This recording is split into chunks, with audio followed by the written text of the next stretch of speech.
Assalamualaikum warahmatullahi wabarakatuh. Welcome back to Hobiku Spot. Seperti biasa, punya orang kaca dengan Sembera 2O. Tidak lupa sangkir kopi kita nikmati dengan gradasi warna-warni ikan kita. Jangan lupa kuras isi dompet. Jadilah beban istri. Tetap stay di sini. Kita ngonten lagi ya guys ya. Tak betul je budak ni. Segala hal yang berkaitan dengan makhluk hidup tidak luput dengan yang namanya masalah penyakit.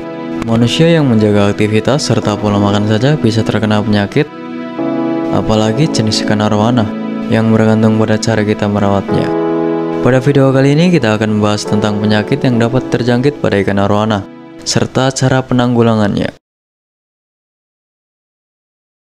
Pada penyakit ini biasa ditandai dengan adanya lapisan putih atau kabut abu-abu pada mata ikan yang menyebabkan mata yang terjangkit tampak putih buram. Bahkan dalam kondisi yang parah, mata ikan dapat terlihat seperti ditumbuhi jamur. Pada kondisi ini, jika tidak segera ditangani dapat mengakibatkan kebutaan pada ikan arwana. Makanya, apabila mulai timbul gejala-gejala penyakit ini segera ditangani ya guys ya. Penyakit ini dapat diakibatkan oleh kualitas air yang buruk atau bahkan zat kimia berbahaya yang larut dalam air, cedera fisik pada mata ikan, gejala infeksi bakteri seperti Streptococcus, Vibrio, atau Mycobacterium marinum. Pada kasus ini biasanya disertai dengan gejala fisik yang lain pada ikan.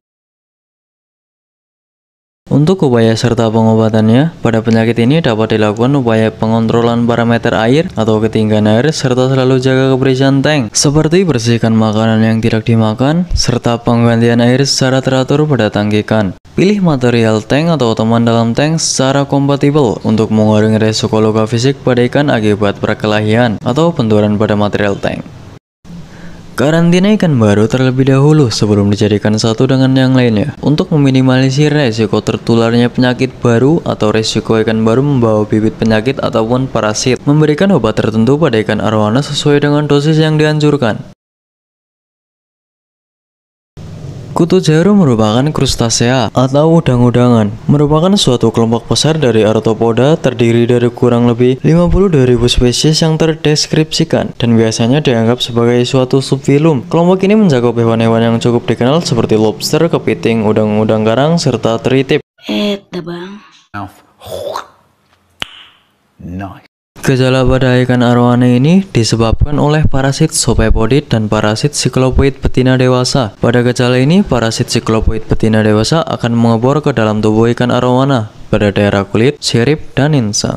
Setelah menancapkan dirinya pada bagian tubuh ikan, biasanya parasit betina akan muncul di tubuh ikan seperti benang atau jarum. Penyebab dari terjangkitnya parasit Sophepoda adalah pada masalah ini biasanya terjadi akibat penambahan ikan baru pada tank tanpa melalui karantina terlebih dahulu, serta kebersihan tank yang tidak terjaga, sehingga memicu terjangkitnya parasit kutu jarum ini, atau disebut juga cacing jangkar.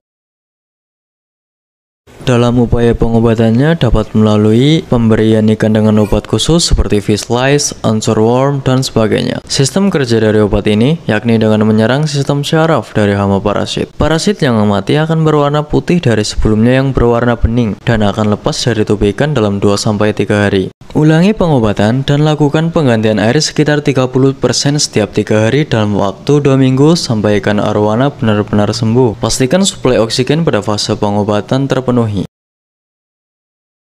Ichthyopteryus multifilis atau lebih dikenal dengan itch atau white spot merupakan protozoa bersilia yang menempel pada tubuh ikan, kulit, maupun insang arwana. Penyebab dari white spot ini perubahan mendadak parameter tank seperti pH air dan suhu air. Perubahan ini biasanya terjadi pada saat penggantian air. Kondisi tank buruk yang mengakibatkan kekebalan tubuh ikan atau sistem imun tubuh ikan menurun. Penggabungan ikan ataupun peralatan tank yang membawa kista, stres akibat penanganan pada ikan secara kasar ataupun pemilihan teman ikan yang tidak kompatibel sehingga membuat ikan cenderung agresif. Dalam melakukan upaya pencegahan dapat melalui pertahankan parameter tank pH air, suhu air, dan menjaga tank tetap bersih dari sisa-sisa makanan, serta lakukan penggantian air secara teratur. Pilih teman ikan secara kompatibel agar tidak terjadi perkelahian antar ikan yang menimbulkan luka fisik. Karantina ikan sebelum dimasukkan ke tank serta kurangi pemberian pakan hidup untuk meminimalkan masuknya penyakit pada ikan. Dalam upaya pengobatannya dapat dilakukan. Sementara itu di suatu dimensi yang lain. Orang umum. Tingkatkan suhu air pada 30 derajat sampai dengan 30 derajat untuk mempercepat siklus biologis pada itch.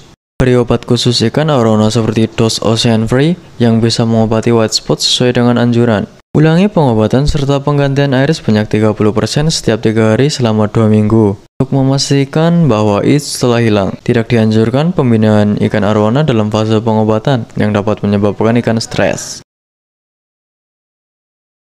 Pada setiap ikan memiliki organ kantung renang yang berfungsi untuk membantu ikan menstabilkan daya apungnya. Pada kasus ikan arowana yang terbalik ini, ikan arowana memiliki gangguan pada kantung renangnya yang biasa disebut dengan SBD, Swim Bladder Disease. Pada kasus ini, menunjukkan gejala-gejala seperti kesusahan berenang, berenang miring, mengambang ke bawah, atau berenang dalam kondisi vertikal. Karena terbalik, mengambang, ataupun tenggelam di dasar. Penyebab dari swim bladder disease adalah sembelit pada ikan yang menyebabkan benturan dengan kantung ikan atau infeksi pada kandung kemih renang, atau bahkan keduanya. Untuk upaya pencegahan, dapat dilakukan kurangi pemberian pakan yang sulit dicerna atau hilangkan bagian makanan yang berbahaya seperti bagian yang tajam. Belum pemberian pakan pada arowana. Beri makan secara teratur dengan pelet khusus arowana pada waktu-waktu tertentu. Pertahankan parameter air serta kebiasaan air. Hindari pemberian pakan yang berlebihan. Untuk upaya pengobatan dapat dilakukan pindahkan arowana ke tangki perawatan. Berikan obat khusus sesuai dengan anjuran. Ulangi pengobatan pada ikan serta lakukan penggantian air 30% setiap 3 hari sampai dengan ikan benar-benar pulih. Columnaris atau fin rot merupakan penyakit ekor dan sirip ikan arowana yang parah, yang disebabkan oleh infeksi bakteri gram negatif, bakteri Flavobacterium columner yang biasanya melalui insang, kerusakan kulit, atau akses oral. Gejala pada masalah ini berupa lesi kulit, erosi sirip, dan nekrosis insang. Gejala ini disalahartikan sebagai infeksi jamur. Bakteri banyak ditemukan pada saat ikan arowana mengalami stres akibat faktor dari kualitas air yang buruk, teman pada tank yang tidak sesuai, kadar oksigen yang rendah membuat ikan mudah terserang penyakit. Perlu diketahui, penyakit ini memiliki resiko penularan yang tinggi serta peluang kematian yang tinggi pada ikan. Untuk upaya pencegahannya dapat melalui pertahankan parameter air serta jaga kebersihan tank dari sisa makanan dan hindari penumpukan kotoran pada tangki ikan. Pilih teman ikan secara kompatibel agar terhindar dari resiko luka fisik. Karantina ikan baru serta kurangi pemberian pakan hidup untuk mengurangi resiko masuknya bakteri.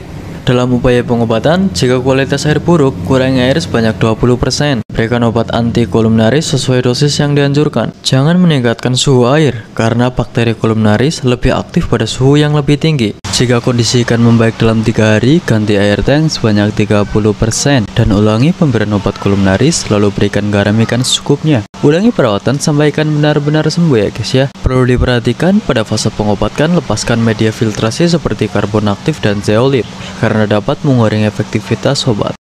Kesimpulan dari video kali ini merupakan kewajiban kita sebagai makhluk hidup untuk saling berbuat baik antar sesama. Tidak hanya dengan manusia, dengan hewan pun sama. Apalagi peliharaanmu sudah menjadi kewajiban untuk merawatnya. Itu terdapat pahala. Sekian pembahasan kita di video kali ini. Semoga ilmu yang saya sampaikan dapat bermanfaat bagi fish lover. Selalu pantau, jaga, serta rawat ikan kalian agar terbebas dari penyakit seperti kita menjaga dia. Asik. Jangan lupa like and subscribe ya guys ya, agar nggak ketinggalan video-video menarik kita yang lainnya.